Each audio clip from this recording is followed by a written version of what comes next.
Hallelujah. Praise the Lord. How many of you say that it is good that I am here today in the church? எத்தனை பேர் நான் சந்தோஷமாக இருக்கிறேன், it is so good that I am here today and சொல்கிறவங்க ஒரு கை தூக்குறீங்களா? Amen. I am truly blessed to be here among you, and I want to thank the pastor for the kind words, and I want to thank the church. சபைக்கு நான் நன்றி செலுத்த ஆசைப்படுகிறேன். இந்த நாளிலே விதமாக சபையில் என்னை அழைத்து இந்த லேட்டி சண்டேலே தேவனோட வார்த்தை பகிர்ந்து கொள்ளும்படி கொடுத்து இந்த வாய்ப்புக்காக என்னோட தேவனா கர்த்தருக்கு நான் மெய்யாகவே நான் நன்றி செலுத்துகிறேன். முன்பாக நான் ஒரு சிறுவனாக இருக்கிறேன், ஆனால் இந்த சிறுவன் மூலிமா கர்த்தர் இன்றைக்கு பெரிய காரியங்கள் செய்வார் என்று நான் விசுவாசிக்கிறேன். ஹல்லேலூயா.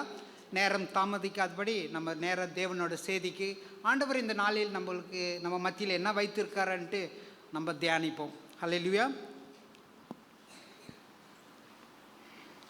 இன்று எடுத்துக்கொண்ட பகுதி 1வது அதிகாரம் நெகேமியா 1-10.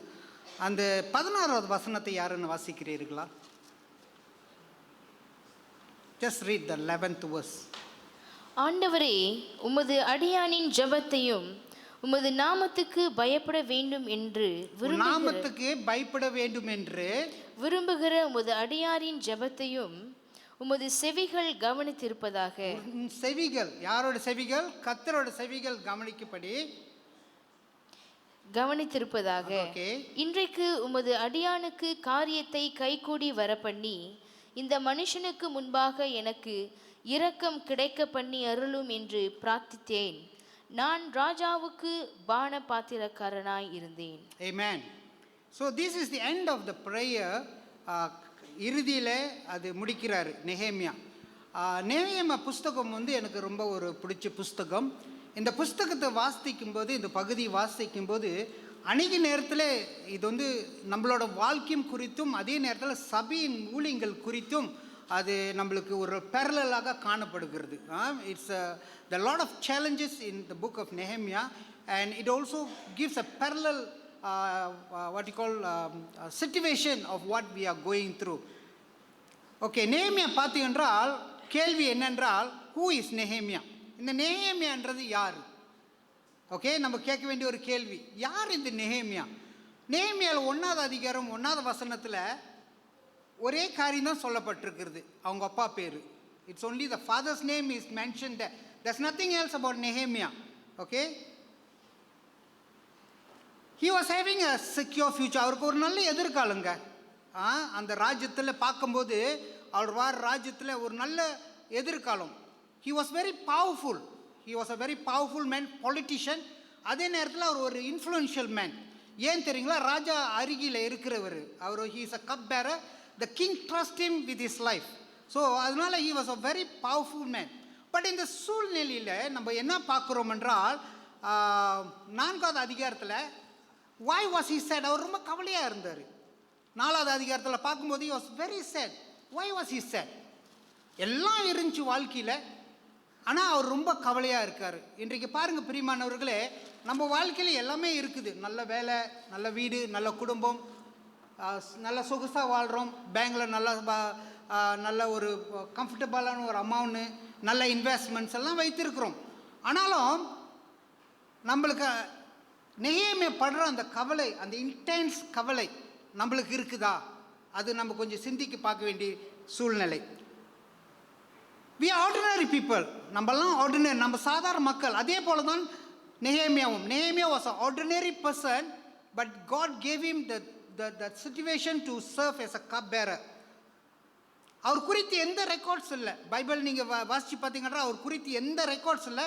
he was born in captivity. அவர் பேபிலோனில் அவர் கைதியாக இருந்து அந்த சூழ்நிலையில் பிறந்தவர். ஜோசப் போல இவரும் ஆண்டவர் தேர்ந்தெடுத்துக்கொண்டு ஒரு நோக்கத்துக்கு வைத்திருக்கிறார். he received a devastating, அதாவது அந்த காலகட்டத்தில் அவருக்கு அகதிகளாக இருக்கிறார்கள். அந்த சூழ்நிலையில் அவர் இந்த மாதிரி ஒரு செய்தி கேட்குறாரு. ஆனால் அந்த வசனத்தை நீங்கள் வாசிக்கும்போது பார்க்கலாம், அவர் அந்த செய்தி கேட்டார். ஆனால் கேட்குற சூழ்நிலை என்ன? அவர் காத்து கொண்டு இருக்கிற ஒரு சூழ்நிலை. he was waiting to listen.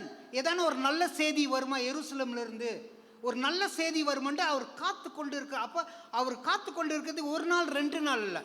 in captivity, he was born in captivity, but he was waiting it with anxiousness. அவர் எருசலேம் பார்த்ததில்லை தெரியுங்களா, எருசலேம் பார்த்ததில்லை, அங்கே என்ன நடக்குதுன்னு தெரியாது, இருந்தவள் எந்த நிலைமையில் இருக்கான்னு தெரியும். ஆனால் அது நிலைமை அறிந்து கொள்ள இவர் ஆவலோடு காத்து கொண்டு இருக்கிறார்.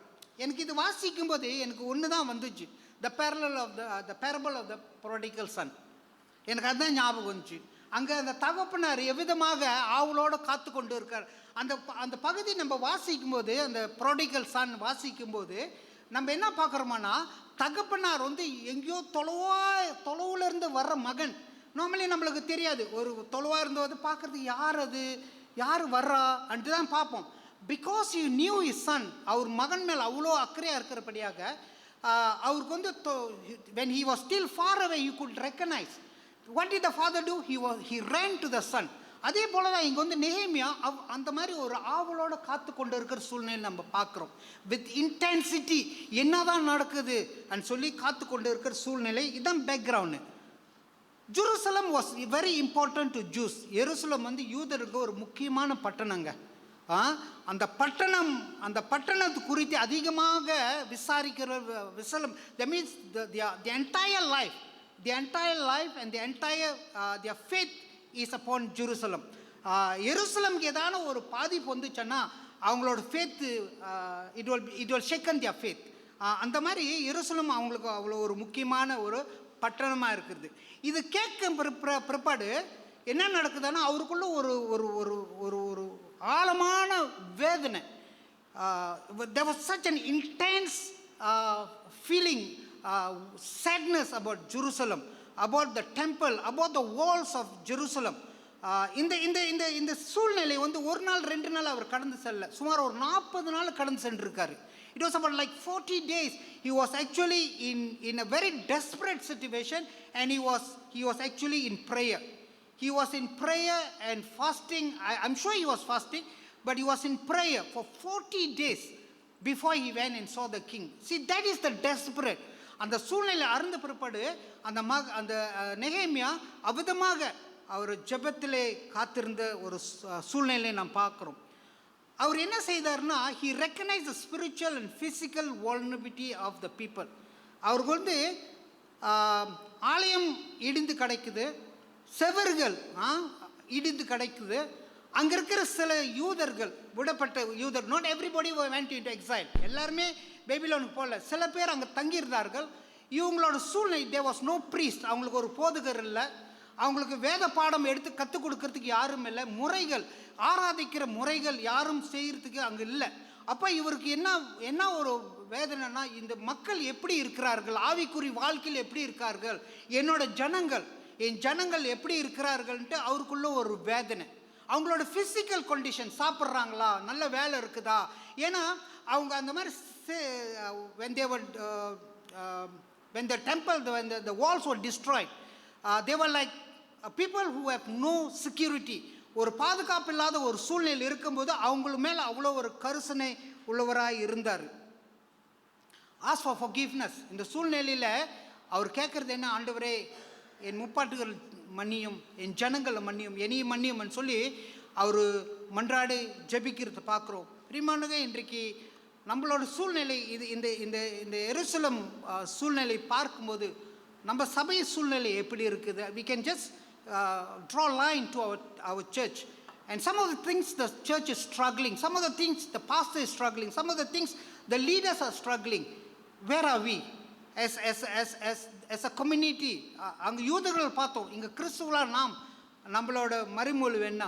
Do we sit down together as a family to ask God to forgive and ask God to help us to move forward? முன் செல்ல நம்ம ஆண்டவர்கிட்ட மன்னிப்பு கேட்குறோமா? It's just that we come to சண்டேல மட்டும் ஆண்டவரே எங்களை மன்னியும்னு சொல்லி நம்ம கேட்குறோமா? இல்லை, இட் இஸ் லைக் 24/7, ஒவ்வொரு நாளும் 24 மணி நேரம் நம்ம சிந்தை, நம்ம சபை பாதிக்கப்பட்டு நம்ம சபை வளரணும்னு சொல்லி அந்த சூழ்நிலையில் எங்களை மன்னியும் ஆண்டவரேன்னு சொல்லி நம்ம கதறுகிறோமா அன்ட்டு நம்ம பார்க்க வேண்டியதாக இருக்குது. Prayer answered. நெஹேமியாவோட ஜெபம் ஆண்டவர் பதில் கொடுத்தாரு. அவருக்கு வந்து he granted favour with the king. ராஜா கிட்ட நல்ல ஒரு பதில் கிடைச்சிச்சு. சரி நீ போய் கட்டு, நீ திரும்பி போய் எருசலேம் போய் நீ போயிட்டு அந்த ஆலயத்தை கட்டு. 40 நாள் அவர் ஜபத்தில் தரிஞ்சதுனால ஒரு ராஜா, imagine he was such an important person. அவர் அவ்வளோ ஒரு முக்கியமான அவருக்கு ரைட் ஹேண்ட் மேனாக இருக்கிறவர். It's not easy to let go, விட முடியாது. ஏன்னா அவரோட உயிர் அது, அவர் உயிர் சம்மந்தப்பட்ட காரியம். ஆனாலும் ஜபத்தினால அந்த ராஜா வந்து அவர் அனுபவிக்கிறார். It's not only with that, he also sent him with a letter. ஒரு அனுமதியை ஒரு கேரண்டியோடு அவர் அனுப்புகிறத நம்ம பார்க்குறோம். ஹல்லேலூயா. இதுதான் எருசலேமோட பட்டணம். நீங்கள் பார்த்தீங்கன்றால் எஸ்ரா வந்து பிஃபோர் நெஹேமியா எஸ்ரா போய் அந்த ஆலயத்தை கட்டுகிறார், இடிந்து போன ஆலயத்தை கட்டுகிறார். கட்டின பிற்பாடு நெஹேமியா வந்து என்ன செய்தி கேட்குறாருன்றால், அந்த செவறுகள்லாம் இடிந்து கிடக்குது, அந்த கேட்ஸ் எல்லாம் எரிந்து போன ஒரு சூழ்நிலை இருக்கிறார். நீங்கள் பார்த்தீங்கன்னா அங்கே பல கேட்ஸ் இருக்குது, பல வாசல்கள் இருக்குது. இந்த எருசலேமுக்கு வந்து அவங்க யூதர்களுக்கு வந்து இது ஒரு முக்கியமான ஒரு காரியம். It defines security for them. அவங்க உள்ளுக்கு அந்த பட்டணத்துக்குள்ளே இருக்கும்போது இந்த செவர் வந்து அவங்களுக்கு செக்யூரிட்டி, ஒரு பாதுகாப்பு. இன்றைக்கு நம்மளுக்கெல்லாம் இதெல்லாம் இந்த நம்ம கோலாலம்பூர் பட்டணம், பிஜே பட்டணம் பார்த்தா நம்மளுக்கு இந்த செவரெல்லாம் தேவையில்லை, வி டோன்ட் நீட். பட் அந்த காலத்தில் at night எதிரிகள் வந்து தாக்குவார்கள். there is so much of business running inside the walls.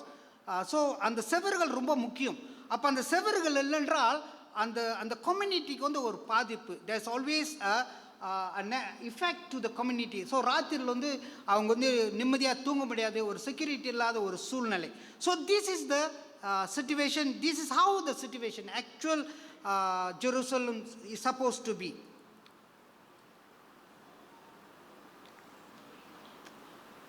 பிரியமானவர்களே, இந்த முதலாவது அந்த வசனத்தை நம்ம வாசிக்கும் நெஹேமியா குறித்து we can draw a few points from here. I want to place before you 3 points. Number 1, the power of unity in rebuilding. Rebuilding, not building, rebuilding. மறுபடியுமாக சீர்படுத்துறது, மறுபடியுமாக கட்டுறதுக்கு அந்த யூனிட்டி, அந்த ஒற்றுமையின் வல்லமை ரொம்ப முக்கியம். ஓகே, நம்ம ஆர்டினரி பீப்புளாக இருக்கிறோம், ஆனாலும் அந்த ஒற்றுமையில் பார்க்கும்போது we can do extraordinary impact. ஒரு எக்ஸ்ட்ராஆர்டினரி ஒரு காரியத்தை நம்மளால் செய்ய முடியும். அந்த யூனிட்டியில் வந்து அந்த வாய் எடுத்துருங்க. what do you read? It's a unit. ஒரு யூனிட் இருந்தால் தான் ஒரு யூனிட்டி பிறக்கும். உங்களுக்கு ஒரு உதாரணம் கொடுக்க ஆசைப்படுகிறேன். You know this aircraft carrier. Do you know what is an aircraft carrier? It's a military ship. அது வந்து லைக் 3 football சைஸில் இருக்கும். 3 பந்து விளையாட்டு திடல்கள் அந்த சைஸில் இருக்கும். இந்த ஏர்க்ராஃப்ட் கேரியர் வந்து அதாவது அது கூட செல்றவர்கள் வந்து அந்த கடலில் இன்னொரு 5-6 கப்பைகள், தனி கப்பைகள், fighters, missile launchers, anti missile launch, இந்த மாதிரி பல கன்னர்ஸ், இந்த மாதிரி பல விதமான கப்பல்களும் சுற்றியும் வருவார்கள். அவங்க கடந்து செல்லும்போது ஒரு யூனிட்டாக செல்லுவார்கள், ஒரு unit. Okay, they never, the aircraft carrier will never go alone. தனியில் போகாது, அது ஒரு யூனிட்டாக தான் செல்லுவார்கள். இந்த ஒவ்வொரு யூனிட்டும் அந்த ஏர்க்ராஃப்ட் கேரியர் பார்க்கும்போது ஒரு சபை போல். அந்த ஏர்க்ராஃப்ட் கேரியரில் சுமார் 4000 சிப்பாயர்கள் இருப்பாங்க. there are 4000 soldiers in that aircraft carrier. ஒரு 100 பேட்டில் ஷிப்ஸ், அதாவது பேட்டில் ஏர்க்ராஃப்ட்ஸ் இருக்கும். ஒரு போர் போடுற கப்பைகள் ஒரு 100 ஹெலிகாப்டர்ஸ், பாம்பர்ஸ், ஃபைட்டர் ஜெட்ஸ், இந்த மாதிரி ஒரு 100 ஏர்பிளைன்ஸ் இருக்கும். பல விதமான போருக்கு வேண்டி சப்போர்ட் சிஸ்டம்ஸ் அதில் இருக்கும். ஸோ இந்த யூனிட் வந்து அது ஒரு யூனிட்டாக இருந்தால் தான் அங்கே ஒரு யூனிட்டி காணப்படும். ஒரு போர் கால் வந்துச்சுன்னா, when there's a call for war, திடீர்னு ஒரு எமர்ஜென்சி, உதாரணத்துக்கு யூஎஸ் வச்சுக்கிட்டோம்னா டொனால்ட் ட்ரம்ப் உடனே ஒரு க்ரீன் லைட் கொடுக்குறாரு, ஃபயர் த ஃபர்ஸ்ட் ஷாட்னு சொல்கிறாரு. அப்போ சொல்லும்போது என்ன நடக்குமான்னா, ஒரே ஒரு கொமாண்ட் தான், ஒரே ஒரு கொமாண்ட். அந்த கொமாண்டில் வரும்போது இந்த மதர்ஷிப் அதாவது அந்த ஏர்க்ராஃப்ட் கேரியரும், ரெண்டாவது அந்த 6 ஷிப்ஸ் சுற்றி இருக்குது தெரியுங்களா, இந்த இந்த 7 கப்பைகளும் என்ன செய்யுமானா ஒரே கமாண்டில் வேலை செய்வார்கள். அவங்கவுங்க வேலை அவங்களுக்கு தெரியும். there is no confusion. there is no confusion. ஓ, டொனால்ட் ட்ரம்ப் எனக்கு கமாண்ட் கொடுத்துட்டாரு, இந்த கப்பை ஒன்று செய்யும், அந்த கப்பை ஒன்று செய்யும், இந்த மாத கப்பை ஒன்று செய்யும். ஏர்பிளைன் வந்து அவங்களுக்கு இஷ்டத்துக்கு ஒன்று ஒன்று ஏறிட்டு போ. இன்னொன்று அந்த there will be a kind of what you call என்ன சிஸ்டம், ஒரு சிஸ்டம், ஓகே, ஒரு சிஸ்டம், கோஆர்டினேட்டட் சிஸ்டம் சொல்லுவார்கள். கோஆர்டினேட்டட் சிஸ்டமில் எல்லாருமே ஈடுபடுவார்கள், எல்லாருமே செயல்படுவார்கள். இப்போ அந்த கப்பலில் பார்த்தீங்கன்றால் ராடா பார்க்குற ஒருத்தர் இருப்பார். அதனால தான் சபையில் வந்து the spirit of discernment, okay. அப்போ அந்த ராடா வந்து பார்ப்பாங்க. அவங்க பார்த்துட்டு அந்த ராடாவில் யார் வரா எது வேண்டா அது பார்த்துட்டு அவங்க வந்து உடனே தெளிவுபடுத்தாங்க, இந்த மாதிரி ஒரு 4 கப்பை இங்கே வருதுன்ட்டு.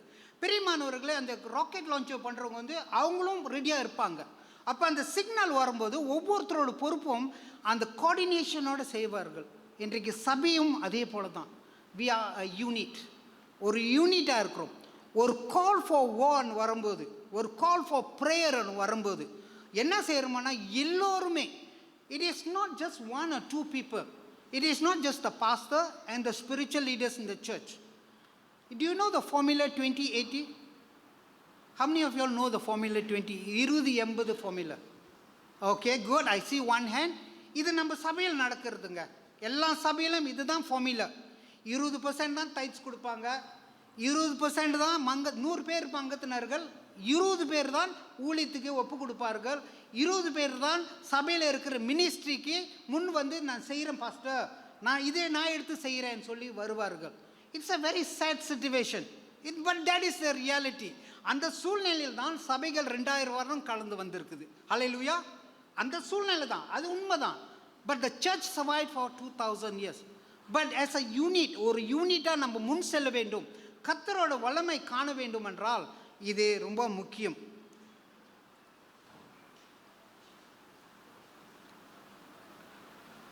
சிச்சுவேஷன் ஆன் த கிரவுண்ட், அந்த காலத்தில் உண்மையிலே என்ன நடந்தது?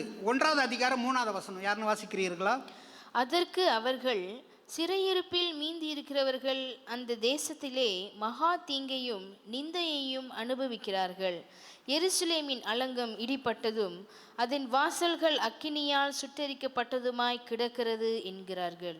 ஓகே, ஸோ இங்கே பார்க்குறோம் ஆங்கிலத்தில் they lost hope. அந்த ஜனங்கள் வந்து எருசலேமில், நான் ஆரம்பத்தில் சொன்னேன், ஏனென்றால் அவங்களுக்கு வந்து அவங்களை பாதுகாக்கிறதுக்கு, அவங்களை வழி நடத்துறதுக்கு யாருமே இல்லை.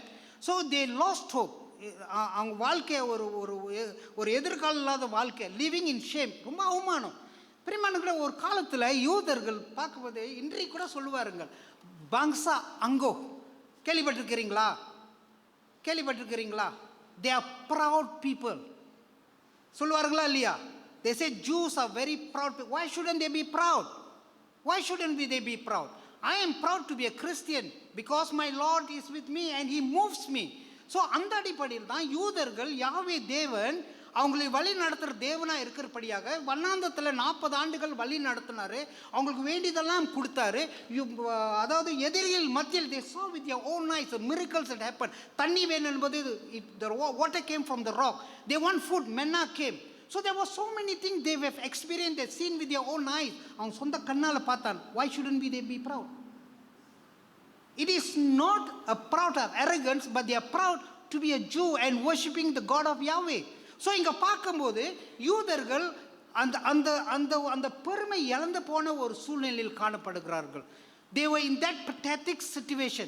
At one time they had their own language. What was their language? Hebrew was their language. And what else? They had a king. They had their own army. They had their own identity and the temple to worship. Now everything is gone. ஒண்ணுமே இல்லை பிரியமானவர்களே. நேமியாஸ் focus, இந்த சூழ்நிலையில் நேமியாவோட focus என்ன தெரியுங்களா? சபை தலைவர்களோட focus இவ்விதமாக காணப்பட வேண்டும். எம்பவரிங் த ஜூஸ். யூதர்கள் வந்து எல்லாமே இழந்து போயிருக்கிறார்கள். இப்போ அவங்களை வந்து உற்சாகப்படுத்தணும், யூதர்களை உற்சாகப்படுத்தணும். They are so disoriented, they don't know what to do. இவன் இப்படி செய்கிறான், அவர் அப்படி செய்கிறாரு, இவங்க இப்படி செய்கிறாங்க. So he need to empower them in the church. empowerment is very important. Empowerment is very important. And to be empowered, you must come forward. The church cannot just empower you if you are staying there. If you fall into the 80 category, it's difficult to empower you. You need to come out from the 80 category and come into the 20 category. Then the church can empower you. God needs you. God needs you to rebuild all the work that He has done in this church. Amen?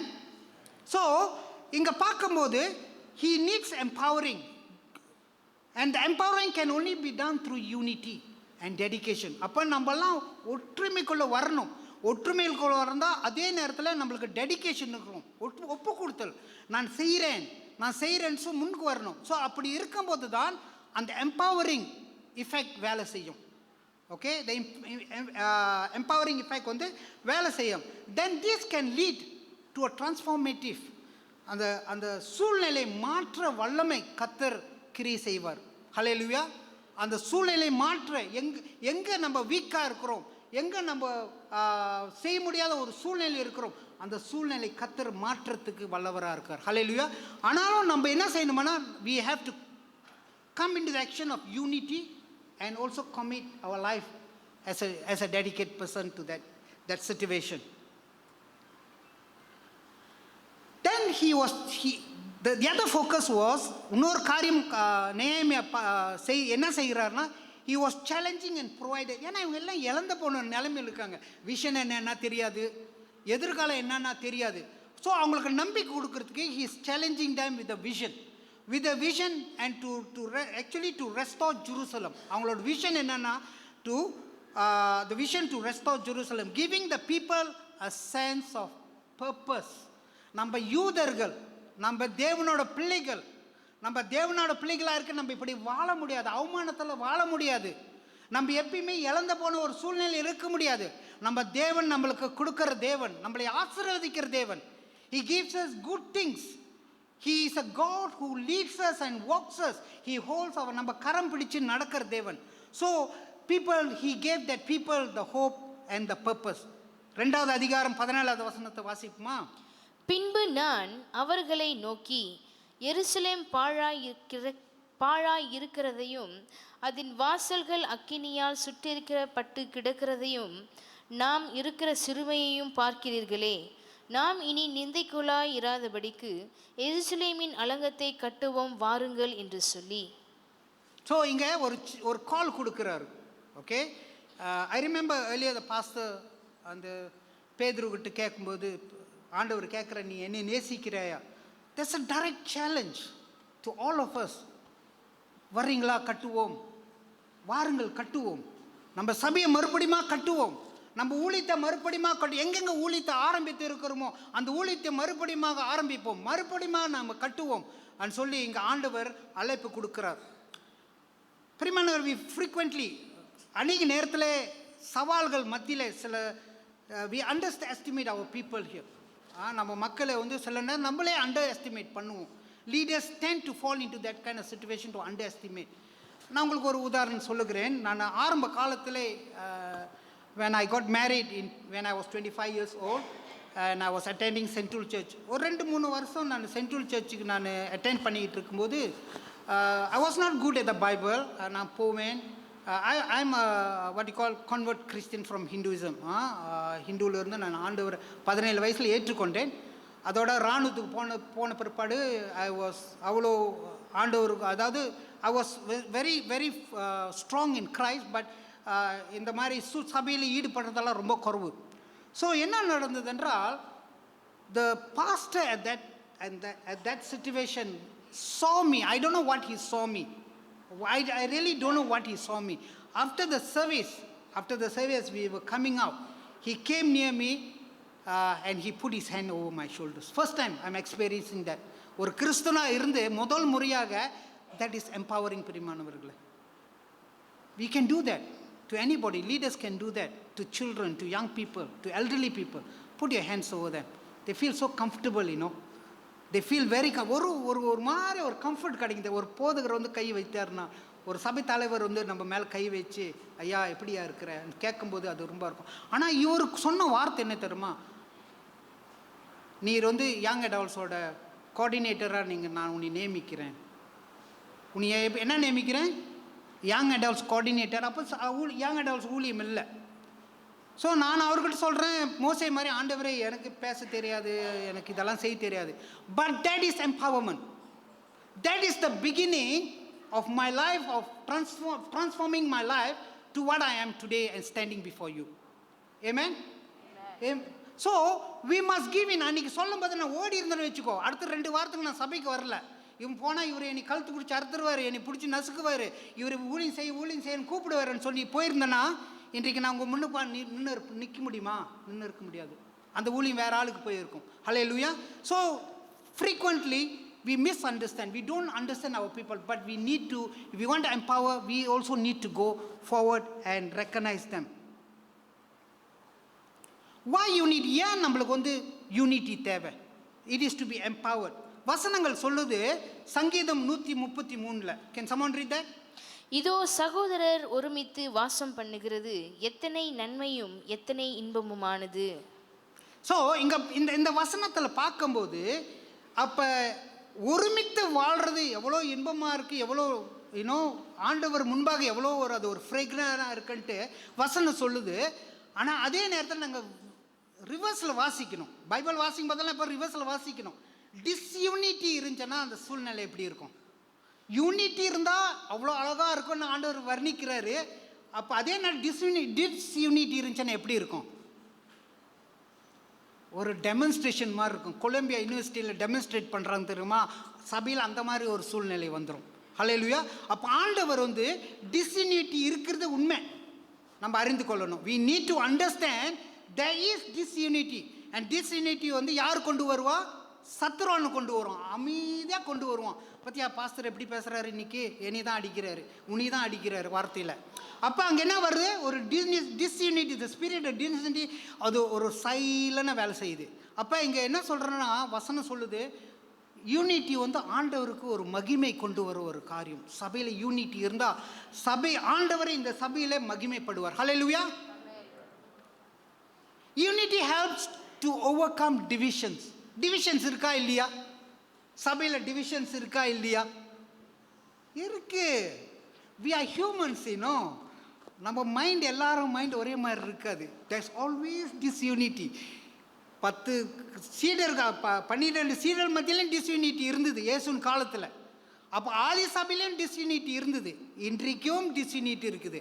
அப்போ unity, அந்த டிஸ்யூனிட்டி மத்தியில் நம்ம வந்து unity காக்க வேண்டும். அதனால தான் நெஹேமியா அங்கே டிஸ்யூனிட்டி ரெக்கனைஸ் பண்ணார். ஹி ரெக்கனைஸ்ட் டிஸ்யூனிட்டி. அங்கே பார்த்தாரு ஒற்றுமை இல்லை மக்கள் மத்தியில். ஏன்னா அவங்களுக்கு வழி நடத்துறதுக்கு ஒரு தலைவர் இல்லையே. அந்த டிஸ்யூனிட்டி ரெக்கனைஸ் பண்ணி தான் அவர் எம்பவர் பண்ண ஆரம்பிக்கிறார். அப்போ இங்கே என்ன பார்க்குறோம்னா 1 கொரிந்தியர் 1:10. someone read that?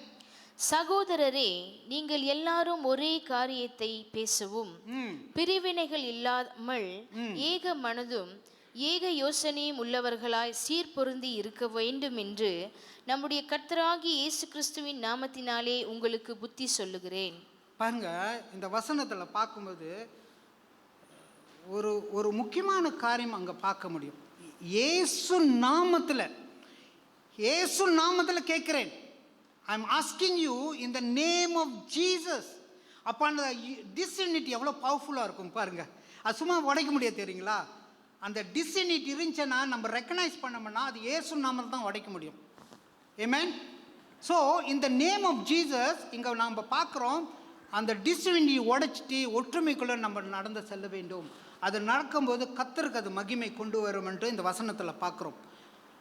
Unity fosters a sense of belonging and support within the church. Okay, ஒற்றுமை பார்க்கும்போது குடும்பத்தில் ஒற்றுமை பார்க்குறோம். சில குடும்பத்தில் பார்த்தோன்னா அவ்வளோ ஒற்றுமையாக இருப்பார்கள். நம்மளே கேட்போம், எப்படி இவங்க இவ்வளோ ஒற்றுமையாக இருக்காங்கன்னு சொல்லி நம்ம கேட்குறது உண்டு. ஏன்னா சில குடும்பத்தில் அந்த மாதிரி ஒற்றுமை இருக்காது. ஸோ ஒற்றுமை பார்க்கும்போது ஒருத்தருக்குள்ளே அந்த குடும்பத்தில் எனக்கு இந்த குடும்பத்தில் பங்கு உண்டு, இந்த குடும்பத்தில் காரியத்தில் எனக்கும் பங்கு உண்டு அப்படின்னு சொல்லி ஒரு சென்ஸ் ஆஃப் பிலாங்கிங். ஓகே, திடீர்னு ஒரு பொருள் இல்லையா, கேட்க வேணாம், உடனே போய் அதை கொண்டு வந்து செஞ்சு முடிச்சிடுவாங்க. ஒருத்தர் சொல்லணும்னு அவசியம் இல்லை. So if you look at that, there is a sense of what you call belonging and support. If it strengthens the church witness to the world. இது ரொம்ப முக்கியங்க. நம்ம ஒற்றுமை இல்லைன்னா நம்ம எப்படி ஒற்றுமை குறித்து இயேசு குறித்து நம்ம போய் வெளியே சொல்லுவோம்? நீங்கள் ஒழுங்காக இருங்க சபை, ஏன் வெளியே போய் சண்டை போட்டுக்கிறீங்க? சில சர்ச்சில் பார்த்தீங்கன்னா எல்சிசி முடிஞ்சதோட சண்டை நடக்கும், சர்வீஸ் முடிஞ்சதோட வெளியே சண்டை நடக்கும், நாக்காளி தூக்கி போடுறது என்ன கை குத்து. ஐ விட்னஸ் திஸ். ஒரு நேரத்தில் பிஷப் வாயோங்கில் அவர் வாயோங் பண்ண வாஸ் த பிஷப் பீட்டர் சூ ஐ திங்க். பழைய மெம்பர் உங்களுக்கு தெரியும், ஜேபி சர்ச்சு பிரியுது, 2வது முறையாக பிரியுது. ஓகே, அப்போ நாங்கள் இங்கேருந்து ஒரு டீம் போனோம். At that time I was associate leader of the conference and எக்ஸ்கோல் இருந்ததுனால so I went with the team. அங்கே போகும்போது அதிகாலையில் போய் சேர்ந்தங்க. இங்கேருந்து அந்த சபை காப்பாற்றணும், we need to rescue the church, அந்த மக்கள் மறுபடியும் காப்பாற்றணுன்ட்டு நாங்கள் போனோம். அங்கே போனோன்னே பிரியமானவர்களை we arrived much early, so we parked our cars. ஒரு வேனோட போனோம். போய் கொஞ்ச நேரத்துக்குள்ளே மெம்பர்ஸ் வந்தோடனே I tell you it was like situation in Columbia University. அதே சூழ்நிலைங்க. and the way they came and approached us, ஒவ்வொருத்தர் பிஷப் ஒருத்தர், நம்ம பிரசிடென்ட், அப்போ president was Devaraji, yes I think Devaraji.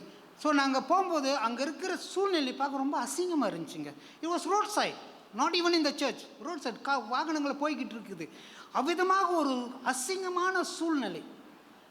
அந்த சூழ்நிலையை எங்களை கேட்கக்கூடாத கேள்விகளை கேட்டுட்டு எங்களை அவமானப்படுத்திட்டு என்ன நடக்குதுன்னா, this is spirit of deception. சபைக்கு போயிட்டு ஆராதிக்கிறாங்க, எங்களை கீழே விட்டுட்டு எல்லாரும் போய் சபை போய் மேலே ஆராதிக்கிறாங்க ஆண்டவரை. So we waited, we couldn't do anything, we came back. So இதுதான் உண்மையான சூழ்நிலை. அப்போ நம்ம என்ன சாட்சியாக இருக்கிறோம்? அந்த நாளிலே அந்த ஜேபி சபை என்ன சாட்சி கொண்டு வந்துச்சு உலகத்துக்கு? ஓகே, ஆண்டவரோட நாமம் மகிமைப்பட்டுச்சா? நோ, இட் வாஸ் அவமானப்பட்டுச்சு. God wants to empower his children. நம்மளை ஒவ்வொருத்தரும் ஆண்டவர் எம்பவர் பண்ண ஆசைப்படுகிறாருங்க. It is his desire, his heart's desire. அதனால தான் கல்வாரி சிலுவைக்கு போனார். கல்வாரி சிலுவை போயிட்டு நீங்கள் சுமக்க வேண்டியதெல்லாம் நீங்கள் சுமக்க வேணாம், நான் சுமக்கிறேன், இனிமே என்னோட வேலையை நீங்கள் செய்யுங்க and சொல்லி he has already empowered. He gave us the authority and power so that we can work together as unity to expand the kingdom of God. இந்த தேசத்தில் that we will able to expand the kingdom of God. Hallelujah. Are we prepared? கேள்வி நம்ம கேட்க வேண்டிய கேள்வி. We need to ask a question. Are we prepared? Are we prepared to come forward to help God, to help our Jesus? உயிரான இயேசுவே and சொல்லி நம்ம பாடணும். If it's really the God of your heart, are you prepared to go out and to rebuild what was built before, so that God's kingdom will be extended on this earth and his name be glorified? அடுத்த point என்ன பார்க்க போறோம் என்றால், the power of working together. Okay, the power of, if I'm going out, my time is taking, please raise your hand, Moses. Okay, so the power of working together. The power of working together is such an important aspect in the Bible. Bible பார்க்கும்போது எப்பயுமே தனிப்பட்டியாக வேலை செய்து நான் பார்க்கல. We always see they work as a group, as a team. ஆண்டவர் ஊழியக்காரங்க சீடர்கள் அனுப்பும்போது என்ன சொன்னார்? எத்தனை பேர் அனுப்புனாரு? 2 பேரை தான் அனுப்புனாரு. Did Jesus send one person? No, he sent 2 people. ஒரு டீமாக தான் he sent as a together. There's power in the team. There's a power when we work together. There's a power that we work to. We are ordinary people. நம்ம விழுந்துருவோங்க. We can always fall. But if we want to create an impact, we want to create extraordinary, அதாவது ஒரு வித்தியாசமான தாக்கத்தை, அதாவது impact நம்ம கொண்டு வர வேண்டும் என்றால் we need to work together. We cannot work alone. Hallelujah. There was an urgent need in Jerusalem. Jerusalemல வந்து ஒரு dire need. There was an urgent need. The urgent need was what? The walls are broken.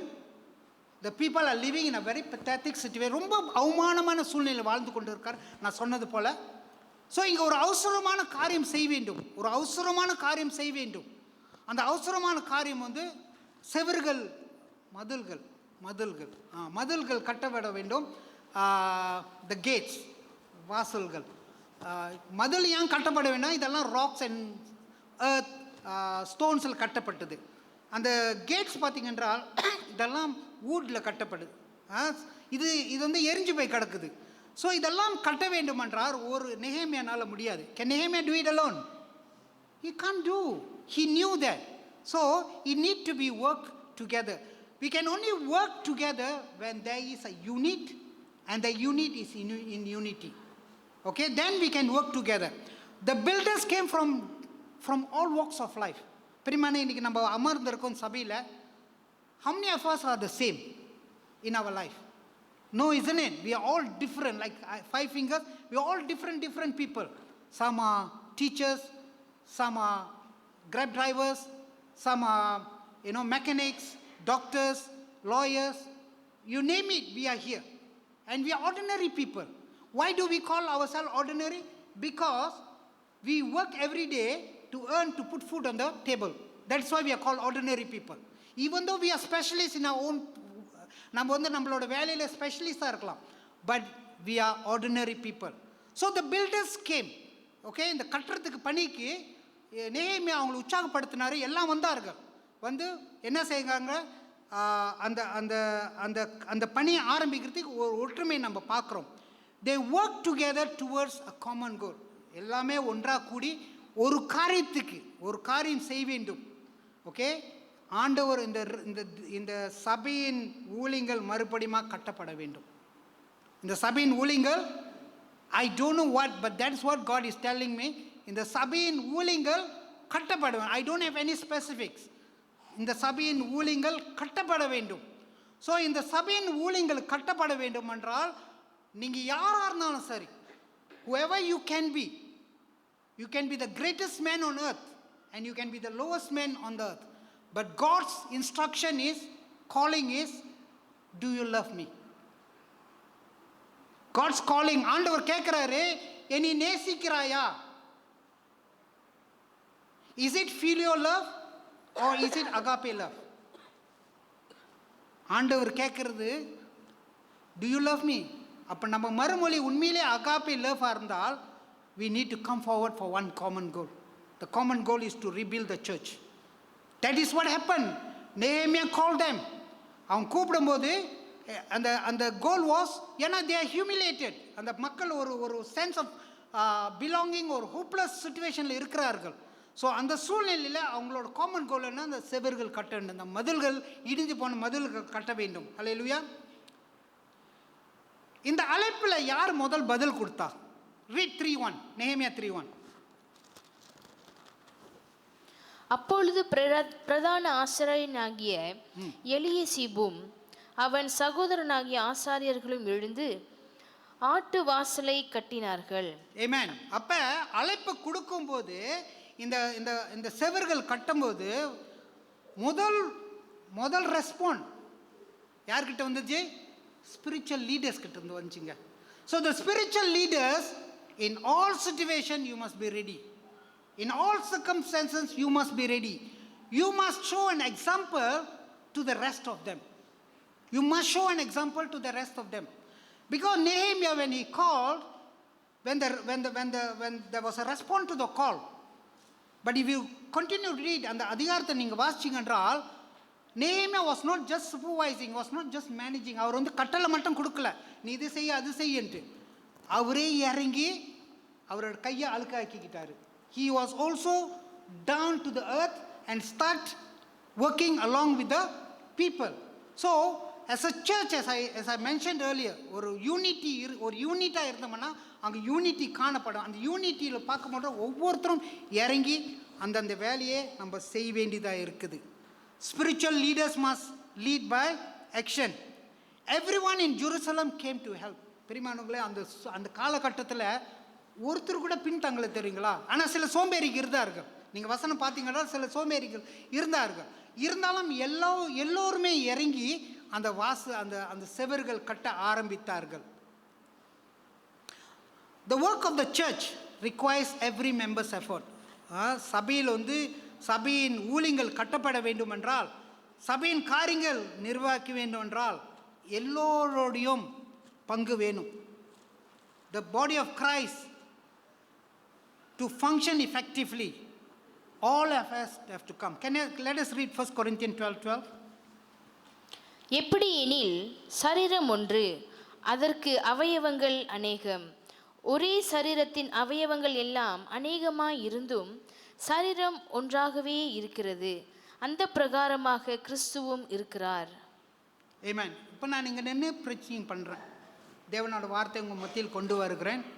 எனக்கு 2 கை இருக்குது, 2 கால் எல்லாருக்குமே இருக்குது. எனக்கு 2 கண் இருக்குது. அந்த 2 கண்ணும் இப்போ வந்து நான் ப்ரீச் பண்ண வந்து லேப்டாப் நான் பார்க்குறேன். ஓகே, லேப்டாப் பார்க்கும்போது அப்போ என் கை சொல்லுது, இல்லை இல்லை இல்லை நான் அங்கே போகிறேன், நீ இங்கே இரு అని சொல்ல முடியுமா? S pastor. ஓகே, சொல்ல முடியுங்களா? முடியாது. தட் மீன்ஸ் இந்த சரீரம் they have to work in unison. ஒன்றா வேலை செய்யணும். ஒன்றா வேலை செஞ்சு தான் நான் இங்கே நின்றுக்கிட்டு நான் பிரசங்கம் பண்ணும்போது ஆவியானவர் நீ வழி நடத்துவார். ஆமென். ஸோ அதே போல தான் the work of the church requires everybody's effort. எல்லோரோடும் ஒத்துழைப்பு தேவையாக இருக்கிறது. Nehemiah knowing that they are ordinary people. Nehemiah நல்லா தெரியும், இவனுக்கெல்லாம் சாதாரண மக்கள், ரொம்ப சோர்ந்து போய் இருக்கிறார்கள், அடிபட்டு இருக்கிறார்கள், இழந்து போயிருக்க அவமானத்தில் இருக்கிறார்கள். His approach was to empower and motivate them. ஒரு நல்ல லீடர் வந்து என்ன செய்வாங்கன்னா, அந்த சூழ்நிலை அறிந்து எப்பயுமே அவங்களை எம்பவர் பண்ணுற ஒரு நிலைமையில் தான் இருப்பாங்க. அவங்களை மோட்டிவேட் பண்ணிக்கிட்டே இருக்கணும். பல தடவை தவறு செய்வாங்க, பல தடவை குத்தம் பண்ணுவாங்க. But we have to continue in Christ. We need to motivate them and put them in the right direction, that they will able to come together as a unit to build the church, so that we can do the impossible. ஒரு குடும்பமாக we can do the impossible. Equipping, empowering the believers is very, very crucial for church growth. In Ephesians 4:11-13 நம்ம பார்க்கும்போது the role of the church leaders in equipping, இது நீங்கள் போய் வாசிங்க. Ephesians 4:11-13, the role of the church leaders in equipping. I think we should read this verse. Somebody read this verse. மேலும் நாம் அனைவரும் தேவனுடைய குமாரனை பற்றும் விசுவாசத்திலும் அறிவிலும் ஒருமனைப்பட்டவர்களாகி கிறிஸ்துவினுடைய நிறைவான வளர்ச்சியின் அளவுக்கு தக்கதாக பூரண புருஷராகும் வரைக்கும் பரிசுத்தவான்கள் சீர்பொருந்தும் பொருட்டு சுவிசேஷ ஊழியத்தின் வேலைக்காகவும் கிறிஸ்துவின் சரீரமாகிய சபையானது பக்தி விருத்தி அடைவதற்காகவும் அவர் சிலரை அப்போஸ்தலராகவும், சிலரை தீர்க்கதரிசிகளாகவும், சிலரை சுவிசேஷகராகவும், சிலரை மெய்ப்பராகவும் போதகராகவும் ஏற்படுத்தினார். Amen. Just 5 minutes, Pastor, I'll finish it. Did Nehemiah face challenges? அவரோட ஊழியத்தில் challenges face பண்ணாரு. He faced challenges, threats from outside. He faced ridicule, அவமானங்கள், demoralize பண்ணுற ஒரு சூழ்நிலை பார்த்தாரு. அவரோட ப்ராஜெக்ட் வந்து அது எப்படின்னா கவுக்குன்னுட்டு சில பேர் வந்து வகி கொண்டு இருந்தார்கள். There was injustice within the community. பணக்காரங்க வந்து வட்டி கொடுத்து அவங்களோட சொத்தெல்லாம் பறித்து கொள்ள முயற்சி பண்ணார்கள். ஸோ இந்த மாதிரி சேலஞ்சஸ் எல்லாம் நெஹெமியா ஃபேஸ் பண்ணார்.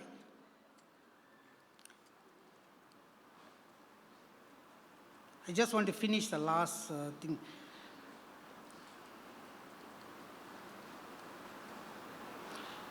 In conclusion, Nehemiah 3 is a testament to God's power to working through ordinary people. It reminds us that we don't have to be ordinary to make an extraordinary impact. நம்ம வந்து extra ordinary இருக்க தேவையில்லைங்க. ஆண்டவருக்குள்ளே இருந்தோம்ன்றாலே நம்ம extra ordinary காரியங்கள் நம்ம கர்த்தருக்கு செய்ய முடியும். God uses our willingness, our dedication, நம்மளோட முன் வருதல், நம்ம முன்னுக்கு வந்தோம்னா நம்மளோட பொருத்தனை and நம்மளோட unity, He can accomplish, God can accomplish His plans through us.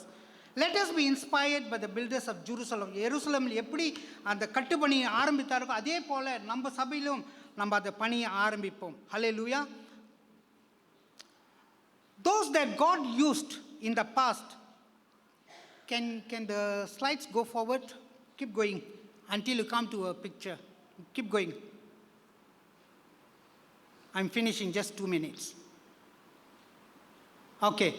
Okay, those that God used in the past were just ordinary people with an extraordinary master. Okay, who is our extraordinary master? இயேசு தான் நம்மளுக்கு அந்த extraordinary master. பிரியமானவர்களே, these are the people, extraordinary people. Next slide. These are the ordinary people: Abraham, Moses, David, Esther, Deborah, Paul, Rahab, Peter, John Wesley, James M. Tobin. Okay, இவர் வந்து சமீபத்தில் 140 ஆண்டுகள் நம்ம செலிப்ரேட் பண்ணோம். Who is he is a preacher who came and அங்கேருந்து தான் நம்ம Methodist movement in Malaysia ஆரம்பித்தது. ஃபர்ஸ்ட் அவரோட ஃபர்ஸ்ட் சர்மன் ஜெரமாயா 4:6 எடுக்கப்பட்டு, not by might but by my ஸ்பிரிட்னு சொல்லி சிம்பிள் பீப்புள் அந்த ஆண்டவரோட ஊழியத்தை ஆரம்பித்தால் இன்றைக்கு நம்ம தேசத்தில் பார்க்கும் எத்தனையோ மெத்தடிஸ்ட் சபைகள் இருக்குது. Then the 7 ordinary people, 7 நபர்கள், ordinary people பிரியமானவர்களே, who knelt on the PD beach, PD கடல் ஓரத்தில் முழங்கால் இட்டார்கள். அந்த நாளிலே ஆரம்பித்தது நம்ம Tamil annual conference. It started in 1968. நம்ம Tamil annual conference started. In 1976 இந்த சபையை ஆரம்பிக்கிறதுக்கு about 7 to 12 people, they met in Sungave Subang and TMC PJ started. Come, let's pray. Lord, thank you for reminding us that you use ordinary people to accomplish extraordinary things. Help us to be faithful in our daily lives, to unite with our brothers and sisters in Christ, and to dedicate our effort to your kingdom.